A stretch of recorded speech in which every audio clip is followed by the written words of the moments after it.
are people of color and black folks as well who adopt ideological positions that are consistent with white supremacy. And again, that is a disappointment and it disenfranchises and harms people of color. So I think that ideology and that philosophy needs to be destroyed. Oh, man. So you believe in destroying whiteness, you will destroy white supremacy. I'm reading here. Is that right? Yes, white supremacy is the structure. Why do black people see white, well, most blacks, not all, the good ones don't, but why do most black people like yourself see white people as supreme over them?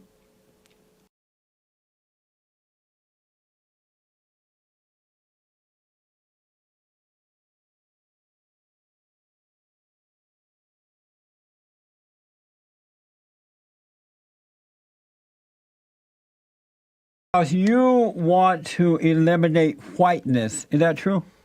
I want to destroy whiteness, to be more specific, yes. And what is whiteness, and why do you want to destroy it?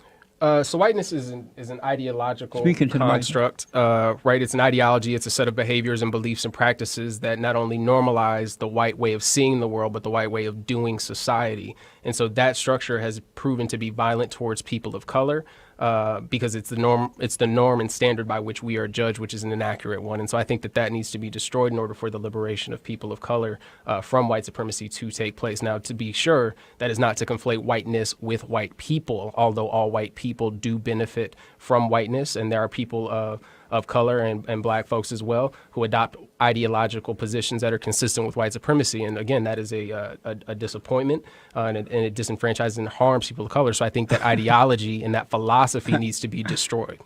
Oh, man. So you believe in destroying whiteness, you will destroy white supremacy. I'm reading here. Is that right? Yes, white supremacy is the structure. Why do black people see white, well, most blacks, not all, the good ones don't, but why do most black people like yourself see white people as supreme over them? I think that, again, is a mischaracterization. It's not about individual white people, but a larger system and structure that provides certain sets of unearned privileges and ascribes status to white people and white bodies and those that adopt white ideologies. I'm not understanding, though. And say, make it a little simpler for me and the people who are listening and watching. Well, let me break it down. Let me break it down like this. You see white people as supreme over you because we don't. You guys have spent 60 years complaining and watching and complaining about white people, where in the good old days when men were men and boys were boys, blacks were not doing that. They went out. When was this time, Jesse? Please enlighten me and the listeners. When was that time? Before the civil rights movement. Really? Blacks went out. They built their own universities. They bought land. They created businesses. Some did, but most could not. All people are not going to do anything. No, but I'm talking about the but let me just system finish the point. That didn't enable them to do that. All blacks could not get houses. It's not Jesse. true that the system didn't enable them to do it. Because even when under Jim Crow laws, and I grew up under the Jim Crow laws in Alabama. Yeah, as did my father. And black people were better off then than they are today, in that they were more independent. Black men were not acting like little girls and complaining about the white man. They went out and proved that they were men themselves. But that's not a uniform. Just as the Jews have done it. Black people did First the off, same Jesse, thing. Jews have been able to assimilate into whiteness and benefit from whiteness also. So let's be clear about that. And now you have adult black men looking at white men and just complaining like little girls. What happened? I mean, why do you see white people as supreme over you? Yes, you do. No, you just said it here. No, I didn't. White supremacy is a structural issue. Now, white people, and some white people, not all, some white people do feel that they are superior to black people. No, you feel that they are. No, I don't. They don't feel that way. No, I don't. We've made it very clear that we don't feel that way. White people do not feel that way. You can't speak for all white people. You ain't even white, Jesse. The blacks who are insecure, feel that white people. That's not true. We're not talking about white people. We are talking about structural racism, Jesse. You're projecting. We're not projecting. Yes, you are. No, we're talking about systemic racism. You have a beautiful placard here that talks about drinking fountains. Right.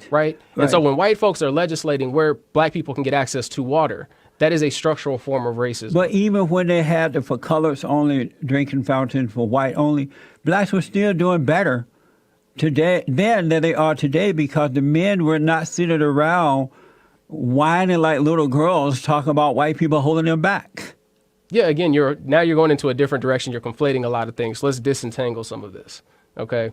When you're talking about black men in particular, you're now saying and suggesting, which again, based on the evidence that you have, is that black men are always the head of the household, and we know that not to be true. We know that we have matrilineal and matriarchal, which means they're headed and run by women. They were head of the household before they turned their lives over to the Democrats. All black men were not head of households. Not Jesse. all, most were. Most were not either. When I was growing up, most black men were head of their household. And that's what we call anecdotal evidence, Jesse. You are the case of one. You cannot be representative of all black folks. Now they're not, because they've allowed the black women to take over. No, they haven't. The reason there are less black men in households is because of mass incarceration. That's not true. It is true, No. Jesse. The evidence is clear. The data is there. No. Just because you say it ain't true, don't make it so. Absolutely not true. That's not the evidence is clear. They're not the head of their household because their mothers have taken away their masculinity and turned them into girls. That's actually not true either, Jesse. It's a girly thing to do for a black man to sit around and point his finger at the white man. Why don't you go and build your own thing rather than trying to change USC? What do you mean? Why don't you start a black university? If white people are so bad and treating you so badly, why don't you do what they did in the good old days where black men were men? Build your own school. Well, if you know anything about the actual history of historically black colleges and universities, then you would know and understand outside of Tuskegee Institute, where my father went and graduated, or my grandfather went and graduated. Those were started by white abolitionists from the North. Okay, so when you're mischaracterizing it and being ahistoric about what actually happened, then you're setting us on a path that is disingenuous and dishonest. Have you heard of Tuskegee Institute? I just mentioned Tuskegee Institute. That was started by a black man. I just said that.